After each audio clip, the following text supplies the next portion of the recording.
LPGचा जो विषय आहे तो सध्या तापलेला आहे. सरकारला काही सिरियसनेस नाहीये का? केंद्र सरकारने पत्रकार परिषद घेऊन सांगितली की आता आपल्या देशामध्ये गॅसचा तुटवडा असणार नाहीये. त्याच्यासोबतच सरकारने काही नियम लावलेत. याचं प्रामुख्यानं एकच उद्देश आहे की साठेबाजी होऊ नये. तरीही ठिकठिकाणी लाईन्स दिसत आहेत, ठिकठिकाणी लोक बोलतायत आम्हाला गॅस मिळाला नाहीये. शरद पवारांच्या कारणामुळे रोहित टिळकांची खासदारकी गेली म्हणणं हे चुकीचं आहे, कारण ते ऑलरेडी खासदार नव्हते. जर शरद पवार राहिले नसते तर 100% तिथे निवडणुका झाल्या असतात. पण आता याच्यामध्ये काँग्रेस सोडून शिंदेकडे जाणं, ह्या जो डिसिजन आहे टिळकांनी कसा घेतला, त्यांना कोणी अप्रोच केला, असं वाटतं का ही राज्यसभेची उमेदवारी फक्त निमित्त होतं? काँग्रेसची जी नाराजी आहे ती रोहित टिळकांवर आधीपासूनच होती. राज्यामध्ये आपल्या मराठी ही सक्तीची आहे. मग अशा वेळेला इंग्लिश मिडियमच्या काही शाळा तो नियम पाळताना दिसत नाहीयेत. दादा भुसे यांनी शिक्षण मंत्री म्हणून उत्तर देताना सांगितलं की आम्ही या सगळ्या शाळांना पुन्हा एकदा समज देणार, ज्यांनी पण कबूल नुसती केलं. समज देऊन उपयोग नाहीये. विधिमंडळामध्ये आमदारांची अनुपस्थिती, आमदार काय म्हणजे मंत्री सुद्धा अनुपस्थित असतात. माझ्यासारख्या सर्वसामान्याला एक प्रश्न पडतो की उद्धव ठाकरे कधीच सभागृहामध्ये दिसत नाहीत. त्यांच्या तब्येतीचा खूप त्यांची तब्येतीचं कारण असं नाही तर काही हां. असं. आता शरद पवारांचं वय किती बघा.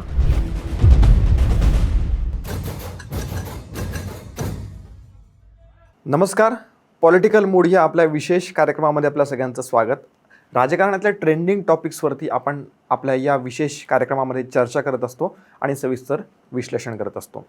या आठवड्यामध्ये काही गोष्टी घडलेल्या आहेत जागतिक स्तरावरती आणि त्याचा जो इफेक्ट आहे तो आपल्या महाराष्ट्रावरती सुद्धा पडलेला आहे. त्यामध्ये प्रामुख्याने इस्रायल आणि अमेरिका आणि इराण ह्या देशांचं युद्ध आणि मग त्या अनुषंगाने तेलाच्या किमती, गॅसच्या किमती, याचा सगळा इफेक्ट हा आपल्या महाराष्ट्रावरती पडलेला आहे आणि एकूणच देशावरती सुद्धा पडलेला आहे. त्या अनुषंगाने आपल्या महाराष्ट्रामध्ये काय राजकारण होतं आहे या विषयावरती आपण चर्चा करणार आहोत. याशिवाय अर्थसंकल्पीय अधिवेशन आणि त्या अनुषंगाने विरोधक आणि सत्ताधारी यांच्यामध्ये काय राजकारण सुरू आहे आणि कुठले कुठले विषय चर्चेला आहेत, हा आपला आजच्या चर्चेचा विषय आहे. चर्चा करण्यासाठी आहेत ॲडव्होकेट आणि राजकीय विश्लेषक शिवाजी जाधव. सर, पुन्हा एकदा स्वागत आहे आपल्या या विशेष कार्यक्रमामध्ये. सगळ्यात पहिल्यांदा कसा आहे तुमचा मूड एकदम छान आहे, मस्त आहे.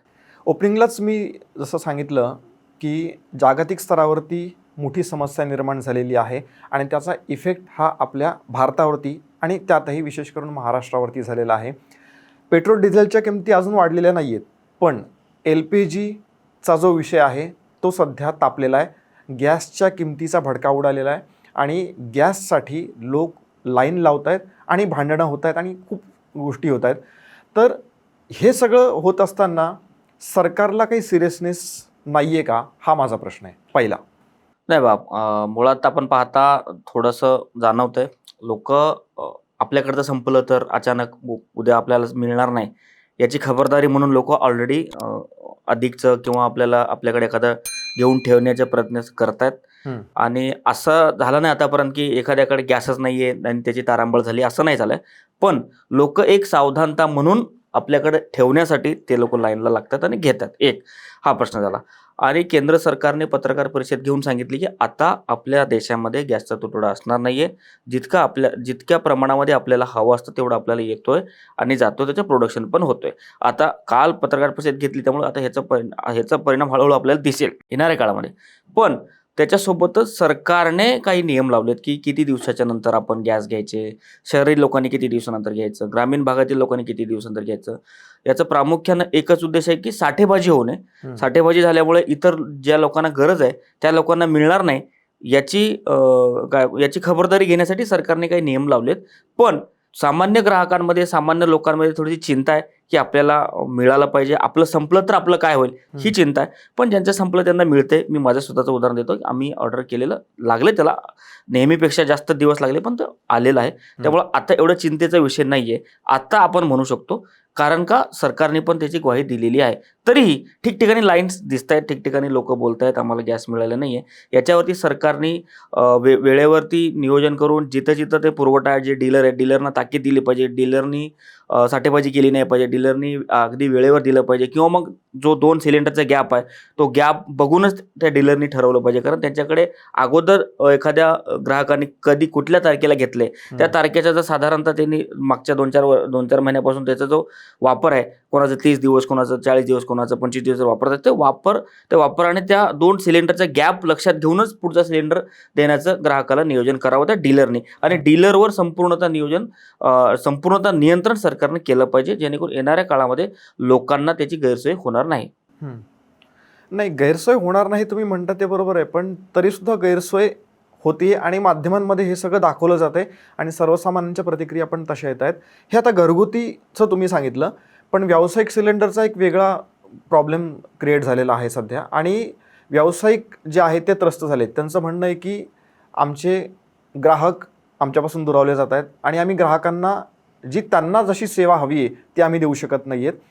हा एक प्रश्न झाला माझा की ग्राहकांची गैरसोय होतीये आणि त्याबरोबरच व्यावसायिकांची सुद्धा गैरसोय होतीये, हॉटेल व्यावसायिकांची.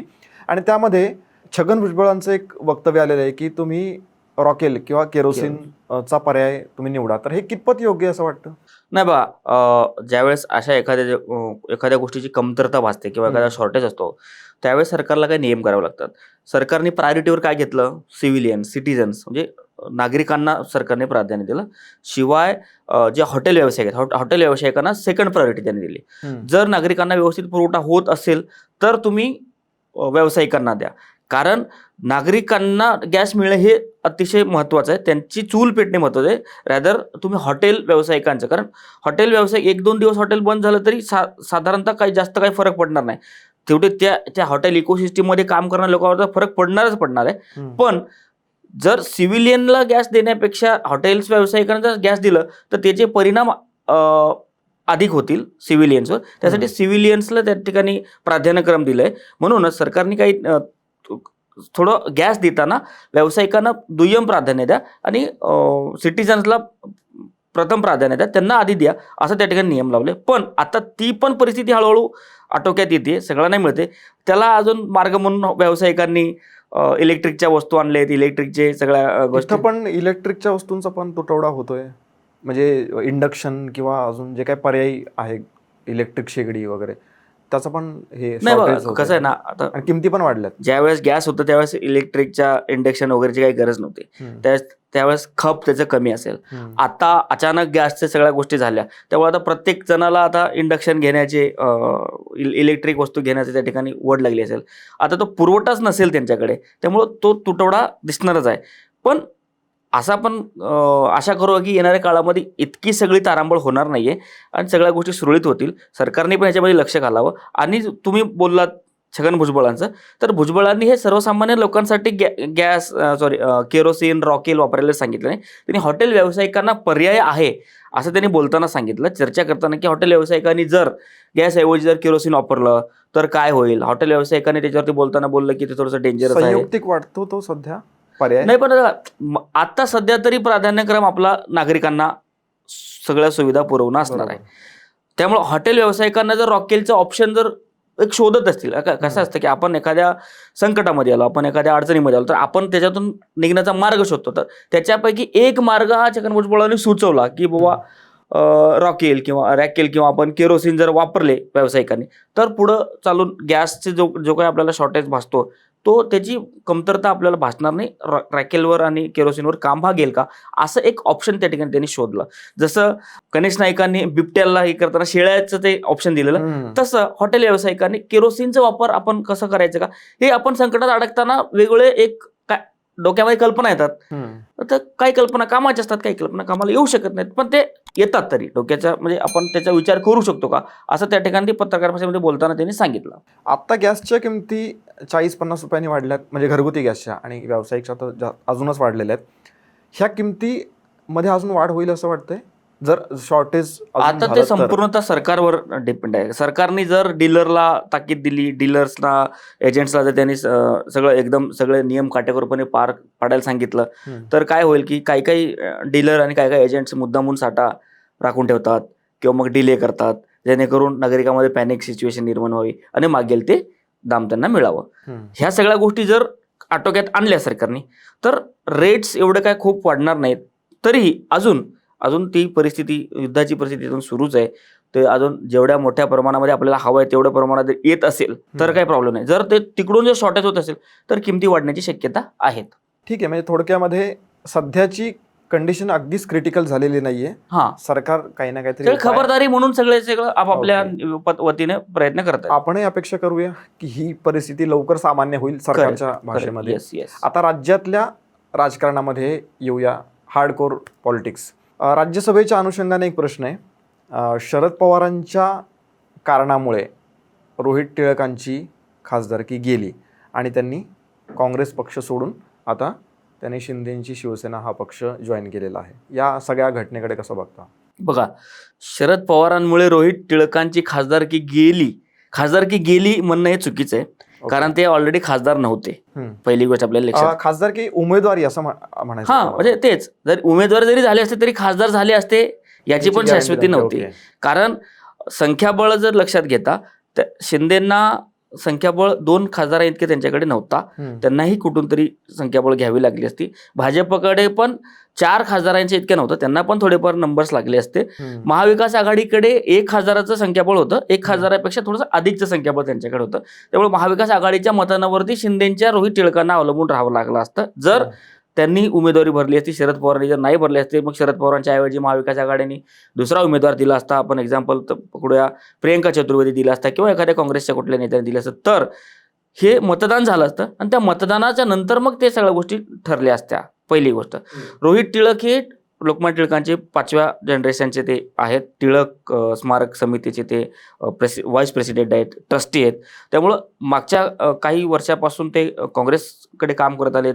पुण्यामध्ये त्यांच्याकडे महत्त्वाची काँग्रेसची जबाबदारी होती आणि प्रत्येक दरवर्षी ते टिळक स्मारक समितीकडून ते पुरस्कार देत असतात. त्या पुरस्कारानिमित्त त्यांची पूर्ण महाराष्ट्रभरामध्ये त्यांची ओळख झाली. आणि पुण्याच्या लोकांना तर रोहित टिळक काय हे सगळ्यांना माहीतच आहे की त्यांचं काम त्यांना माहीत आहे. त्यांच्यासारखा नेता आपल्या पक्षात घेणं, त्यांना खासदार करणं ही कल्पनाच शिंदे यांच्यासाठी खूप चांगली गोष्ट आहे. कारण पुण्यामध्ये त्यांना त्यांचं पक्षाचं कार्य वाढवण्यासाठी, पक्षाचं बळ वाढवण्यासाठी रोहित टिळकांसारखे लोक त्यांना आवश्यकच असतात. तरी त्यांनी ज्या पद्धतीने ज्योती वाघमारे यांना खासदारकी देऊन त्यांनी ग्रामीण भागामध्ये आणि काम करणाऱ्या लोकांना खासदारकी देऊन जसं मी दाखवलं, तसं लोकमान्य टिळकांचे वंशज, पुण्यामध्ये काम करणारे या अशा नेत्यांना, कार्यकर्त्यांना मी खासदार केला, हा एक त्यांनी संदेश दिला असता. पण शरद पवारांना उमेदवारी दिल्यामुळे महायुती म्हणा किंवा महाविकास आघाडी म्हणा, तिथे मतदानाची गरज पडली नाही. सगळ्या निवडणुका बिनविरोध झाल्या. जर शरद पवार राहिले नसते तर 100% तिथे निवडणुका झाल्या असता आणि मग निवडणुकांमध्ये कोणाचा खेळ झाला असता ते आपल्याला सांगता येत नाही. त्यामुळे खासदारकी गेली हे म्हणणं चुकीचे. तरीही त्यांना संधी मिळाली असती, त्यांना उमेदवारी मिळाली असती, त्यांनी त्यांच्या नावाने त्या ठिकाणी मतदान झालं असतं, हे आपण सांगू शकतो. पण आता याच्यामध्ये काँग्रेस सोडून शिंदेकडे जाणं, ह्या जो डिसिजन आहे टिळकांनी कसा घेतला, त्यांनी मग त्यांना कोणी अप्रोच केला, असं वाटतं का ही राज्यसभेची उमेदवारी हा तर मला तर वाटतंय फक्त निमित्त होतं. काँग्रेसची जी नाराजी आहे ती रोहित टिळकांवर आधीपासूनच होती. जसं की ज्यावेळेला नरेंद्र मोदी यांना त्यांच्या संस्थेतर्फे पुरस्कार दिला गेला, तेव्हापासून कुठेतरी असं होतं की काँग्रेसनी रोहित टिळकांपासून अंतर राखलं. नाही, असं म्हणता येत नाही. आता पुण्यामध्ये जर आपण बघायला गेलं तर पुण्यामध्ये काँग्रेस आता फारसं काय एवढं हे राहिले नाहीये. त्यांचे मोहन जोशी वगैरे ते लोक जर सोडले आणि रोहित टिळकांनी सुद्धा त्या ठिकाणी काम केले. पण आता मोदींना पुरस्कार दिल्यामुळं त्यांना काँग्रेसनी बाजूला केलं का, हा म्हणणं थोडंसं संयुक्तिक नाही. कारण ती ट्रस्ट आहे. ट्रस्ट हे कुठल्याही योग्य व्यक्तीला सन्मान आणि पुरस्कार देऊ शकते. ट्रस्ट आणि आपण त्या व्यक्तीला जोडून आपल्याला हे नाही सांगू शकत की त्याच्यामुळं. पण काय असतं की शेवटी माणूस हा आपलं राजकीय भविष्य बघतो ना. आता काँग्रेसला 2014 पासून फारसं काही भविष्य राहिलेलं नाहीये. तर आता रोहित टिळकांनी विचार केला असेल की एकनाथ शिंदेची शिवसेना ही सत्तेत आहे, दुसऱ्या नंबरचा पक्ष आहे. एकनाथ शिंदे हे देते आहेत. एकनाथ शिंदेचं स्वभाव हे प्रत्येक कार्यकर्त्यांना, नेत्यांना देत असतात. ते काम असू दे, काही असू द्या, त्याच्यावरती एकनाथ शिंदेचं छत्र असणं, कृपा छायाखाली असणं, हे रोहित टिळकांना वाटलं असेल की काँग्रेसपेक्षा बरं आहे. तर इतक्या दिवस मी काँग्रेससाठी काम केलं, आता काँग्रेसला फारसं भविष्य काही दिसत नाही. पुण्यामध्ये शिंदेची शिवसेना तेवढी प्रभावी नाही. पुण्यामध्ये शिंदेची शिवसेना तेवढी प्रभावी नाहीये. मग आता पुण्यामध्ये शिंदेच्या शिवसेनेच्या त्या ठिकाणी चेहरा बनणं आणि पुढे त्याचं काम करणं हे त्यांना कदाचित वाटलं असेल. तर आता धंगेकर होते, धंगेकरांना अजून टिळकांची साथ मिळाली असती, मग थोडं हळूहळू शिवसेना पक्ष तिथं वाढला असता, वाढेल आता येणाऱ्या काळात. त्यांनी पक्ष काय सोडला नाही, उमेदवारी मिळाली नाही म्हणून त्यांनी पुन्हा काँग्रेसमध्ये राहायचा विचार नाही केला. त्यांनी आता त्यांनी मन बनवलंय शिंदेच्या पक्षामध्ये यायचं आणि शिंदेच्या पक्षामध्ये येऊन काम करायचं त्या ठिकाणी ठरवलंय. दोन्ही वेने ते गोष्टी फायद्याच्या आहेत. टिळकांनाही चांगला पक्ष मिळाला आणि शिंदेनाही चांगला कार्यकर्ता मिळाला. बघूया त्यांचं येणाऱ्या काळामध्ये त्यांचं राजकीय भविष्य काय असेल. मराठी सक्तीचा एक विषय आहे. राज्यामध्ये आपल्या मराठी ही सक्तीची आहे हे आपल्याला सगळ्यांना माहितीच आहे. हिंदी सक्तीचा विषय तर मागे पडला आहे, कारण सगळ्याच पक्षांनी विरोध केलेला. पण मराठी सक्तीचा एकीकडे जर विषय आहे तर, आणि तो नियमसुद्धा आहे, तर मग अशा वेळेला इंग्लिश मिडियमच्या काही शाळा तो नियम पाळताना दिसत नाही आहेत. आणि याचवरती विधिमंडळामध्ये चर्चा पण झाली होती. हारून खान यांनी प्रश्न पण उपस्थित केला होता. उद्धव ठाकरे पक्षाचे आमदार आहेत ते. काय असं वाटतं की कशामुळे या सगळ्या गोष्टी होत आहेत? सक्तीची करून सुद्धा का शाळा हे नियम पाळत नाहीत आणि त्यांच्यावरती कठोर कारवाई का होत नाही? नाही बघा, काय आहे की बहुतांश शाळामध्ये आता मराठी कंपल्सरी केलेलं आहे. मी म्हणतो सगळ्याच शाळेमध्ये कंपल्सरी केलेली आहे. पण काही शाळा आहेत मराठी भाषेला कंपल्सरी करतात, नावाला करतात ना. तिथे परीक्षा घेत नाही, तिथे शिकवत नाही, फक्त ओरल टेस्ट घेत असतात. जसं की हारून खान यांनी बोलताना सांगितलं की धीरूभाई अंबानी स्कूल झालं, बॉम्बे स्कूल, हे सगळे इंटरनॅशनल जेवढे स्कूल्स आहेत ना, त्याच्यामध्येच मग कोणीतरी ते सगळ्या शाळांचं नाव घेताना कोणीतरी भाजपच्या एक आमदारांनी सांगितलं बॉम्बे स्कॉटिश सांगितलं. ती बॉम्बे स्कॉटिश शाळा ही जिथं आदित्य ठाकरे आणि राज ठाकरे यांचे म्हणजे काय अमित ठाकरे या लोकांनी तिथे ज्यांनी शिकलं त्या शाळेचं नाव घेतलं. तर ह्या शाळा अजून त्या प्रमाणामध्ये मराठीचं अजून काय म्हणून आपण कंपल्सरी करत नाहीत, मराठीची परीक्षा घेत नाहीत, मराठीचे शिक्षक ठेवत नाहीत, अशी जी आमदारांची त्या ठिकाणी तक्रार होती. त्याच्यावरती दादा भुसे यांनी शिक्षण मंत्री म्हणून उत्तर देताना सांगितलं की आम्ही या सगळ्या शाळांना पुन्हा एकदा समज देणार.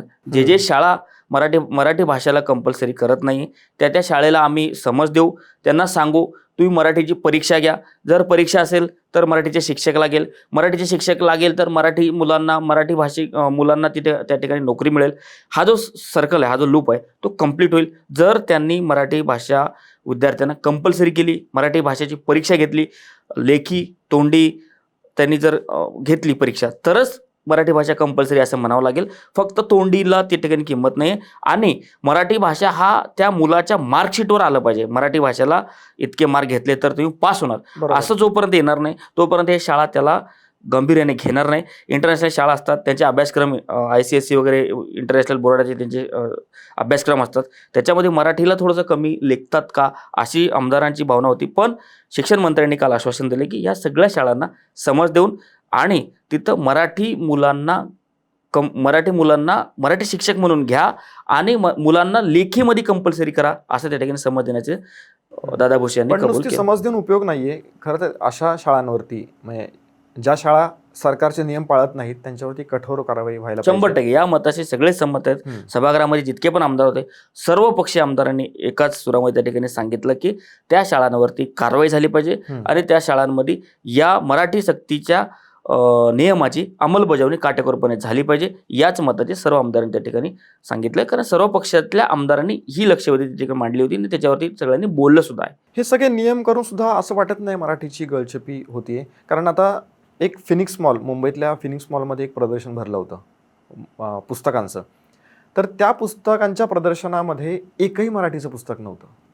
नाही बा, हे तर कसं आहे ना की असं वाटतं की मराठी पुस्तक प्रदर्शन महाराष्ट्रामध्ये मुंबईमध्ये त्यातल्या त्यात लोअर परळ सारख्या ठिकाणी फिनिक्स मॉलमध्ये जर पुस्तकाचं प्रदर्शन होत असेल तर तिथे मराठी पुस्तक का नाही, हे तर प्रत्येक मराठी माणसाला किंवा मुंबईमध्ये असणाऱ्या सगळ्या लोकांना ते किळसवाणी गोष्ट आहे किंवा प्रत्येकाला राग येणारी गोष्ट आहे. आता त्या ठिकाणी तुम्ही पुस्तक प्रदर्शन आहे ना, तर सगळ्याच भाषेचे पुस्तक ठेवा ना. तुम्ही मराठीला काय इलिमिनेट करता, मराठीकडे का दुर्लक्ष करता, याची दखल घेऊन शिवसेने टेकरे गटाचे लोक तिथे गेलेले, त्या फिनिक्स मॉलमध्ये विचारणा केलेली. मग त्या मॉलमधल्या लोकांनी त्याच्यावरती भूमिका घेतली की नाही आम्ही येणाऱ्या काळामध्ये पण मराठीचं पण पुस्तक आम्ही ठेवू. पण विशेषतः आपण मागच्या काही दिवसांपूर्वीच 27 फेब्रुवारीला आपण मराठी भाषा गौरव दिन साजरा केला. त्यानिमित्त शासनाचे इतके सारे कार्यक्रम झाले. प्रत्येक जिल्ह्यामध्ये, तालुक्यामध्ये, शाळामध्ये, कॉलेजेसमध्ये कार्यक्रम झाले. आता ते कार्यक्रम झाले असेल तर भाषा दिनाच्या दिवशी समजत शकलो असतो आपण. समजू शकलो असतो की म्हणजे भाषा दिनाच्या दिवशी केलं आणि सोडून दिलं असं नसलं पाहिजे ना. फिनिक्स मॉलमध्ये तिथं जाऊन तिथं मराठी पुस्तकं का नाहीये याची दखल घेतली पाहिजे शासनाने, शासनाच्या प्रतिनिधींनी, आणि तिथं लवकरात लवकर त्या उद्धव पुस्तकं ठाकरे म्हणजे त्यांच्या पक्षाच्या कार्यकर्त्यांनी तिथं आंदोलन केलं की हे काय प्रकार चाललाय हा, की इथं एवढं मोठं प्रदर्शन असून तिथं एकही मराठी पुस्तक नाहीये. जरी काय असतं की आता अशा प्रदर्शनाच्या वेळेस काय असतो की जो तो प्रदर्शन करतो तो त्याचा कॉल असतो की कुठलं पुस्तक ठेवायचं. तरी त्यांनी मग त्याचा जरी कॉल असला तरी मराठीला का बाजूला ठेवावं, त्यांनी मराठीचे पण ठेवावं. जे फिनिक्स मॉलमध्ये फक्त मराठी लोक जातात का? मराठी लोक जात नाही का? मग मराठी मध्ये पुस्तकं चांगले नाहीत का? मराठीमध्ये लेखक चांगले नाहीत का? आहेत ना. मग ते ठेवा ना तुम्ही.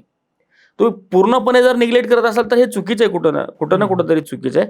याच्यावरती शासनाने दखल घेतली पाहिजे आणि त्या फिनिक्स मॉलला जाब विचारला पाहिजे याचे की तुम्ही का नाही ठेवलं. तरच मग येणाऱ्या काळामध्ये कोणी जर असं प्रदर्शन ठेवत असेल, पुस्तक प्रदर्शन, तर त्यांनी मराठी पुस्तकं न ठेवण्याच्या आधी विचार केला पाहिजे की अरे मी नाही ठेवलं तर ह्याचे वाईट परिणाम होतील, अशी त्यांना एकदा समज दिली पाहिजे. म्हणजे सक्ती करावी लागते किंवा सगळे नियम जे आहेत ते लोकांना सांगायला 100% लागतात की असं आहे, वारंवार हे असे पालन करा. करेक्ट, वारंवार असे लोक करतात म्हणून तर त्यांना सक्तीची भाषा कळेल काय. जर त्यांना सक्तीची भाषा कळत असेल तर प्रत्येक गोष्टीमध्ये सक्ती करत चला ना. बरोबर. विधिमंडळामध्ये आमदारांची अनुपस्थिती, आमदार काय म्हणजे मंत्री सुद्धा अनुपस्थित असतात, तर हा एक सिरियस इश्यू झालाय का? लोकप्रतिनिधी म्हणून आपण ज्यांना निवडून देतो ते लोकप्रतिनिधी इतके बेजबाबदार कसं काय वागायला लागलेत? नाही, कसं आहे की लोकप्रतिनिधीचा जवळपास लाखो लोकांचे प्रतिनिधी म्हणून ते तिकडे येतात. जवळपास महाराष्ट्राच्या 288 भागातून आमदार इकडे येतात आणि त्यांची समस्या मांडणं, त्या भागातील प्रश्न मांडणं, याच्यासाठी सर्वात चांगला प्लॅटफॉर्म अधिवेशन असतो.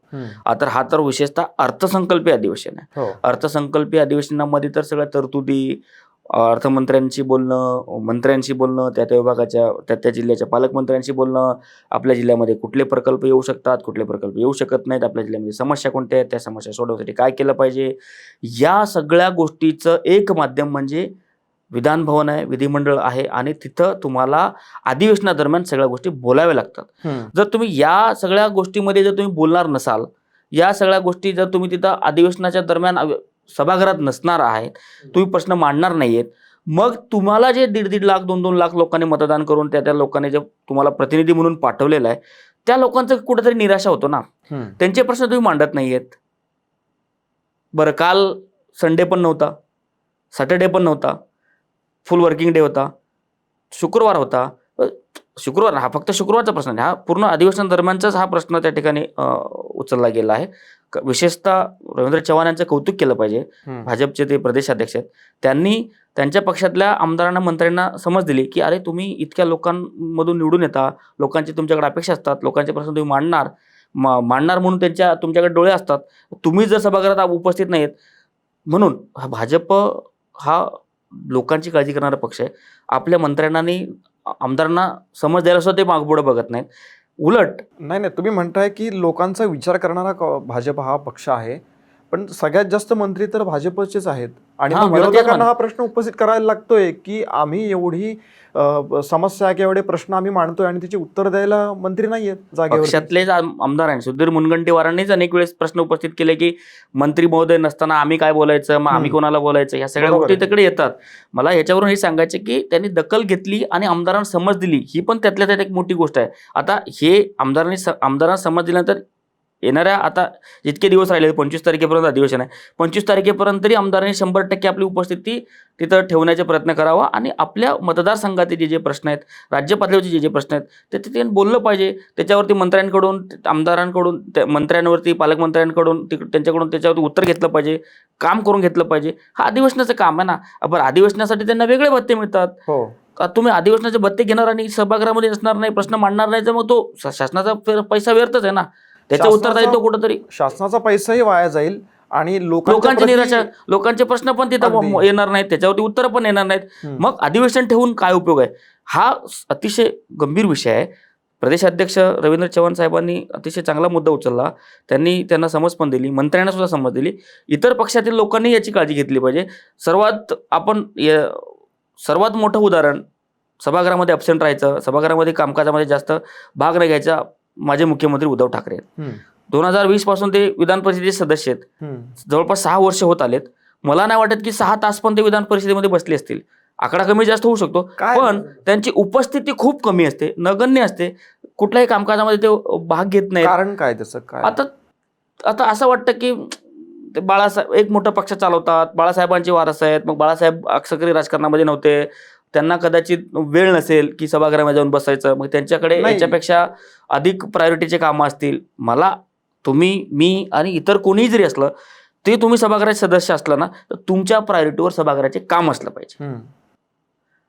हा उद्धव ठाकरे उद्धव ठाकरेंना 100% प्रश्न विचारला गेला पाहिजे. लोकांनी, पत्रकारांनी विचारलं पाहिजे की तुमची अब्सेंटी ही इतर लोकांपेक्षा जास्त आहे. तुम्ही कामकाजामध्ये विचारण्याची वेळ काय येते? आता माझ्यासारख्या सर्वसामान्याला एक प्रश्न पडतो की उद्धव ठाकरे कधीच सभागृहामध्ये दिसत नाहीत. तुम्ही म्हणताय ते बरोबर आहे की 6 मिनिटं सुद्धा दिसत नाहीत किंवा खूपच नगण्य अशी त्यांची उपस्थिती असते. बरं, हे सगळं झालं, हे विधिमंडळातलं झालं. पण मातोश्रीवरती जेव्हा त्यांचे आमदार त्यांना भेटण्यासाठी वेळ मागतात त्यावेळेला सुद्धा त्यांच्याकडे वेळ नसतो. हे नेमकं करतात काय? बघा, ज्यावेळेस 2022ला महाविकास आघाडीतून एकनाथ शिंदे वेगळे झाले, सुरत गेले, गुवाहाटी, त्यांचं सर्वात महत्वाचं एकच कारण होतं की उद्धव ठाकरे साहेबांचा आम्हाला वेळ मिळत नाही, उद्धव ठाकरे साहेबांना आम्हाला भेटता येत नाही, आमचे प्रश्न मांडता येत नाहीत, उद्धव साहेब आम्हाला ऍक्सेसिबल नाही आहेत. हाच त्यांचा सर्वात मोठा प्रश्न होता. हाच कारण होता. पक्षाचे 2 भाग व्हायला एकच कारण आहे की त्यांना वेळ देता आला नाही, लोकांना, कार्यकर्त्यांना वेळ देता आला नाही. त्यामुळे ते लोक गेले. 42 आमदारांपैकी सगळ्याच आमदारांचं हेच म्हणणं होतं. इव्हन एकनाथ शिंदेचं पण म्हणणं हेच होतं की आम्हाला तासनतास वेट करावं लागायचा, आम्हाला उद्धव ठाकरेंना भेटायला चान्सच मिळत नव्हता, किंवा मग त्यांच्या आजूबाजूची चौकडी होती ती आम्हाला जाऊ देत नव्हती, अडवत होती. या सगळ्या गोष्टीमुळे, तरी या सगळ्या गोष्टीतून अजूनही उद्धव ठाकरेंनी धडा घेतला नाही, हे आपल्याला या ठिकाणी म्हणावं लागेल. सगळ्या कार्यकर्त्यांना वेळ दिला पाहिजे. मान्य आहे आपण एकतर्फी बोलतोय, त्यांच्या तब्येतीचा खूप, म्हणजे अजिबात एकतर्फी आपण बोलत नाहीत. मी तुम्हाला एक मिनिट थांबवतो. आपण एकतर्फी अजिबात बोलत नाहीत. त्यांची तब्येतीचं कारण असं नाही तर काही असं. आता शरद पवारांचं वय किती बघा, ते अजूनही राज्यसभेचे शरद पवारांचा पिंड हा वेगळा आहे, लोकांशी भेटतात. शरद पवारांचा पिंड हा वेगळा आहे. पण आता सगळं एकतर्फी मी ह्याच्यासाठी बोललो की उद्धव ठाकरेंचे थोडं तब्येतीचे पण काय कारण आहेत. तरीही तब्येतीचे कारण असं तुम्ही तर सर्वात उत्तम उदाहरण दिलं शरद पवारांचं. तर शरद पवारांकडे बघून तरी उद्धव ठाकरेंनी लोकांमधलं संपर्क जास्त वाढवला पाहिजे, सभागृहामध्ये गेलं पाहिजे, कामकाजामध्ये लक्ष दिले पाहिजे, तिथे बोलले पाहिजे, प्रश्न उपस्थित केले पाहिजे. मला आठवत नाही की त्यांनी कुठल्या एखाद्या प्रश्नावरती, मला फक्त अजितदादांच्या शोकप्रस्तावावर ते बोलताना मला फक्त 1-2दा दिसले. त्याच्या आधी मला सभागृहामध्ये उद्धव ठाकरे जास्त फार बोलता, इतर लोकांच्या तुलनेमध्ये बोलताना मला काही आढळून आले नाही. त्यांनी उपस्थिती वाढवली पाहिजे. रवींद्र चव्हाणांनी जसं त्यांच्या भाजपच्या आमदार मंत्र्यांना समज दिली, तसं उद्धव ठाकरेंनी स्वतःला समज द्यावी, कारण त्यांच्यापेक्षा त्यांच्या पक्षामध्ये कोणी मोठं नाही. स्वतःला समज द्यावी आणि शक्य होईल तेवढं ज्यावेळेस त्यांची तब्येत चांगली असेल त्यावेळेस त्यांनी सभागृहाचं कामकाजामध्ये उपस्थिती लावली पाहिजे आणि कामकाजामध्ये भाग घेतला पाहिजे. आपण तर विनंती करू शकतो. एक सर्वसामान्य नागरिक म्हणून मला या गोष्टीचं खूप वाईट वाटतं की उद्धव ठाकरे सारखा एका पक्षाचा प्रमुख आहे, ही व्यक्ती एका पक्षाची प्रमुख आहे आणि विधान परिषदेचे ते आमदार आहेत आणि आता परत त्यांना विधान परिषदेमध्ये परत जायचंय. तर परत कशासाठी जायचंय हा एक खूप मोठा प्रश्न आहे की फक्त त्यांच्या पक्षाचं प्रतिनिधित्व म्हणून त्यांना जायचंय का? कारण ते प्रश्न तर मांडणार नाहीयेत विधानसभेमध्ये, विधान परिषदेमध्ये ते जाणार तर नाहीयेत. मग त्यांना कशाला हवी विधान परिषद? आता मला शंका आहे, मागच्या वेळेस ते मुख्यमंत्री होते म्हणून त्याला कंपल्सरी होतं की सभागृहामध्ये जाणं, सभागृहाचे सदस्य होणं त्यांना कंपल्सरी होतं. आता ते मुख्यमंत्री नाही आहेत. ही जी येणारी जी लाट आहे, त्यांचा कार्यकाळ संपल्यानंतर ते पुन्हा आमदार होतील का नाही याच्यात मला शंका आहे. मला वाटतं की कदाचित आपण पहिलेच आहोत असं की उद्धव ठाकरे विधान परिषद जाणार नाहीत असं बोलतोय, कारण त्यावेळेस ते मुख्यमंत्री होते, आता ते मुख्यमंत्री नाही आहेत. पण त्यांना जायचं का नाही हे अजून त्यांना ठरायचंय. पण जाऊन काय करतील, तुमचा तोच प्रश्न आहे की मुख्यमंत्री होते म्हणून सभागृहाचे विधान परिषदेचे सदस्य होते, आता मुख्यमंत्री नाहीत, पण ते सदस्य होतील का हे पण येणाऱ्या काळामध्ये आपल्याला बघायला लागेल. माझं तर असं म्हणणं आहे की त्यांनी सभागृहामध्ये जायचं का नाही तो त्यांचा कॉल आहे, पण ते जाणार नाहीयेत कारण ते मुख्यमंत्री नाहीयेत. नाही, संजय राऊत यांनी पण चर्चा मागे घडवून आणली होती, किंवा तुम्ही म्हणताय तसं की नरेटिव्ह सेट करतात त्या सकाळच्या पत्रकार परिषदेमध्ये.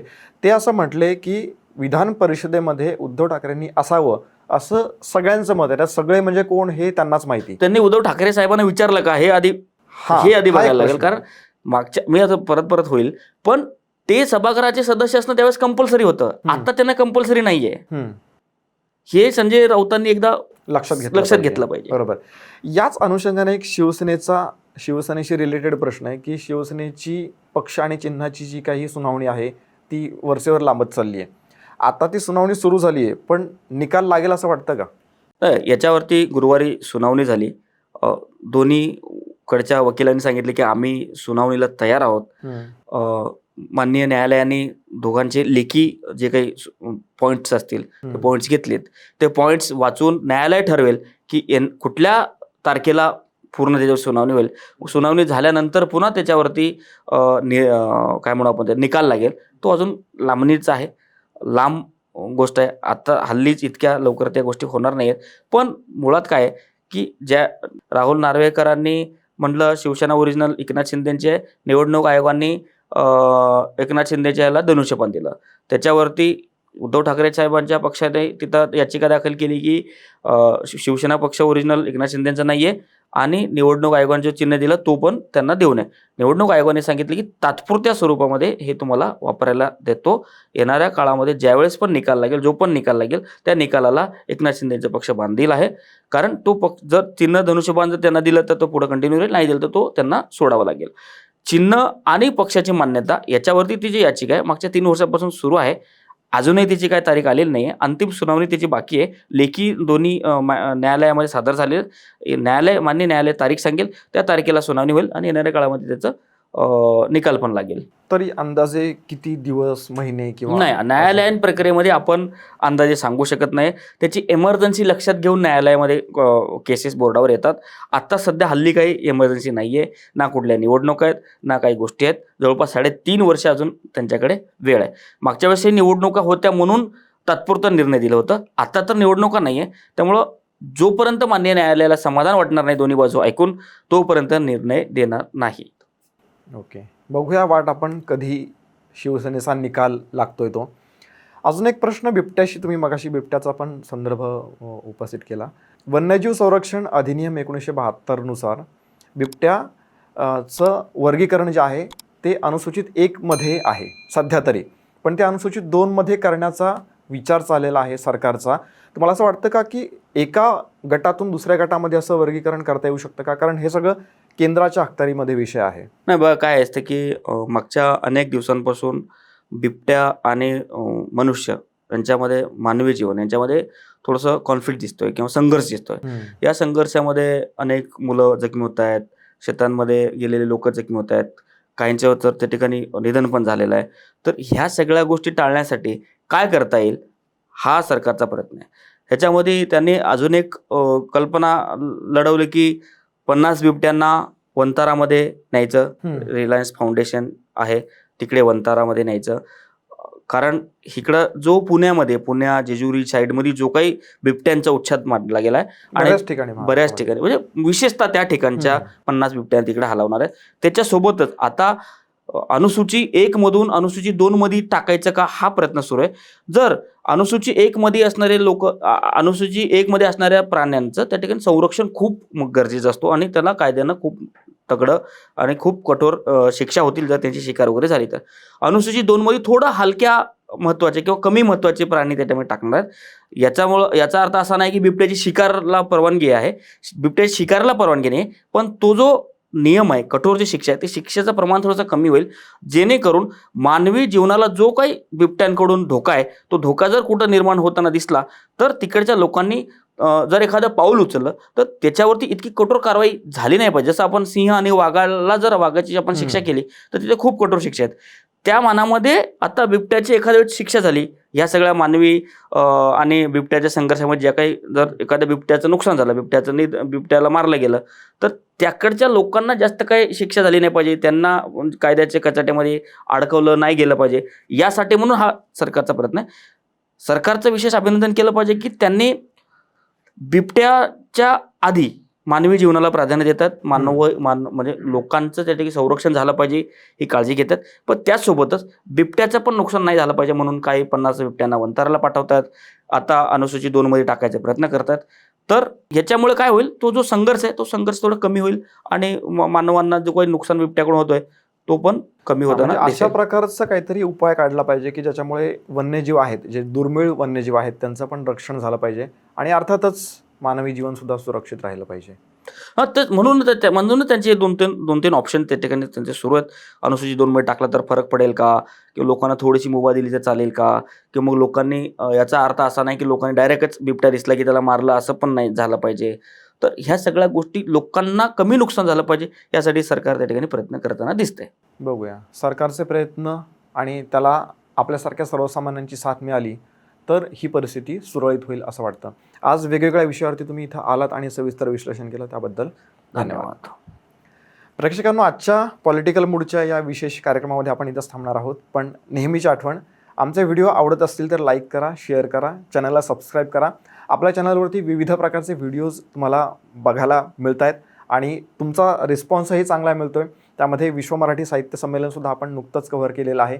त्याआधी 99 अखिल भारतीय मराठी साहित्य संमेलन आणि मग त्या अनुषंगाने विविध प्रकारचे व्हिडिओज आणि असे पॉडकास्ट जे तुम्ही इतर कुठेही बघितले नाहीत ते तुम्हाला मराठी मोडवरती बघायला मिळतील. हे सगळं बघा. त्यानंतर तुमच्या ज्या काही कमेंट्स आहेत त्या तुम्ही आम्हाला करा. तुमचे सजेशन्स, तुमच्या प्रतिक्रिया आम्हाला कळवा आणि मराठी मूड बघत राहा. या व्हिडिओमध्ये इथंच थांबूयात. जय हिंद, जय महाराष्ट्र.